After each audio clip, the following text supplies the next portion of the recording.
જો દોસ્તો ઘણાના મગજમાં જે કન્ફ્યુઝન છે કે સાહેબ વિક્રમ સંવતની અંદર ઈસવીસન પૂર્વે 56 આવે કે 57 આવે. પહેલા આપણે એક બેઝિક કેલ્ક્યુલેશન સમજી લઈએ એટલે પછી તમને ક્લિયર થઈ જશે કે ઈસવીસન પૂર્વે 56 આવે કે 57 આવે. કેમ કે ઘણા પુસ્તકોમાં લખ્યું છે વિક્રમ સંવત ઈસવીસન પૂર્વે 56 માં શરૂ થયેલું, ઘણામાં લખેલું છે ઈસવીસન પૂર્વે 57 માં શરૂ થયેલું. પણ કન્ફ્યુઝન શું છે હું દૂર કરી દઉં છું, તમારું કન્ફ્યુઝન જરા સમજજો. વિક્રમ સંવત ઈસવીસન પૂર્વે 56 માં શરૂ થયેલું. આપણું આ જે ગ્રેગોરિયન કેલેન્ડર જે શરૂ થયું, જે ઈસુના જન્મની યાદમાં શરૂ થયેલું હતું, જે રોમના રાજા સીઝર જુલિયસે શરૂ કરાયેલું હતું. અને આ જે કેલેન્ડર જે આપણું શરૂ થયું એમાં ઈસવીસન ચાલી રહી છે અત્યારે કઈ 2025 કે આ જે આપણું કેલેન્ડર અહીંયાથી શરૂ થયું અને અત્યાર સુધીમાં 2025 વર્ષ થઈ ગયા. પણ આપણું જે આ વિક્રમ સંવત છે એ ઈસવીસન પૂર્વે 56 માં શરૂ થયેલું હતું. ઈસુના જન્મના પણ 56 વર્ષ પહેલા શરૂ થયેલું હતું. એટલે કે આ ગ્રેગોરિયન કેલેન્ડર જે શરૂ થયું એના 56 વર્ષ પહેલા શરૂ થયેલું હતું. તો મારે શોધવું હોય કે અત્યારે કયું આ વિક્રમ સંવત ચાલી રહ્યું છે, તો શું કરવું પડે કે આ 2025 અત્યારે 2025 વર્ષ તો ચાલે જ છે, પ્લસ તમારા બીજા 56, તો કે 2025 પ્લસ બીજા 56, તો કે ભાઈ અહીંયા આગળ આવશે જવાબ તમારો 2081. તમારું કેલેન્ડર ઉઠાઈને જોઈ લેજો કે અત્યારે કયું વિક્રમ સંવત ચાલી રહ્યું છે, 2081. પણ કેમ આ વિક્રમ સંવત 2081 છે કે આટલું આગળ ચાલી રહ્યું છે?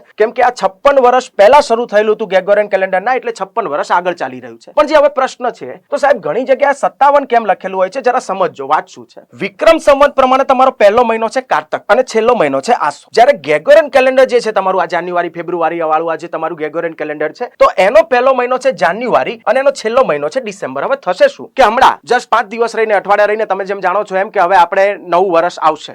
નવું વર્ષ આવશે, કારતક સુદ એકમ આવશે એટલે તમારું નવું વર્ષ આવશે અને અહીંયા વિક્રમ સંવત બદલાઈ જશે, થઈ જશે 2081 ની જગ્યાએ 2082. શું થઈ જશે? 2082. પણ અહીંયા આગળ શું લોચો છે કે આ જે ગ્રેગોરિયન કેલેન્ડર જે છે એમાં કેલેન્ડર એમાં સાલ 2025 જે છે એની જગ્યાએ 2026 ક્યારે થશે? તો કે 2026 થશે છેક ડિસેમ્બર મહિનો તમારો પતશે, 31 ડિસેમ્બર પતશે અને પછી તમારી પહેલી જાન્યુઆરી આવશે, 1 જાન્યુઆરી, ત્યારે તમારે 2026 થશે. 2 મહિના સુધી અહીંયા ગડબડ શું રહેશે કે અહીંયા વિક્રમ સંવત 2082 આવી ગયું હશે, પણ અહીંયા હજુ સાલ ચાલી રહી છે 2025. આ નવેમ્બર મહિનો તમારો પતશે, પછી ડિસેમ્બર મહિનો પતશે અને પછી પહેલી જાન્યુઆરી થી અહીંયા સાલ આવશે 2026. અને આ 2026 માં તમે 56 એડ કરશો તો તમને પછી વિક્રમ સંવત 2082 મળી જશે. તો અહીંયા આગળ જે આ 2 મહિનાનો આ જે ગેપ પડી રહ્યો છે ને આ બંને કેલેન્ડરની વચ્ચે, તો એટલા માટે અહીંયા શું થાય છે કે હવે તમે જો 2025 કે આ વિક્રમ સંવત હવે 2082 ચાલુ થઈ જવાનું છે અઠવાડિયા પછી, અને એની અંદર કે 2082 નો તાળો મેળવવા માટે તમે એવું કરશો કે હાલની સાલ 2025 અને એની અંદર તમે 56 ઉમેરવા જશો તો તમને 2081 જવાબ મળવાનો છે. પણ અહીંયા 2 મહિનાનું આ એડજસ્ટમેન્ટ કરવા માટે તમારે 56 ની જગ્યાએ ઉમેરવું પડશે 57. શું ઉમેરવું પડશે? 57. એટલે થઈ જશે તમારી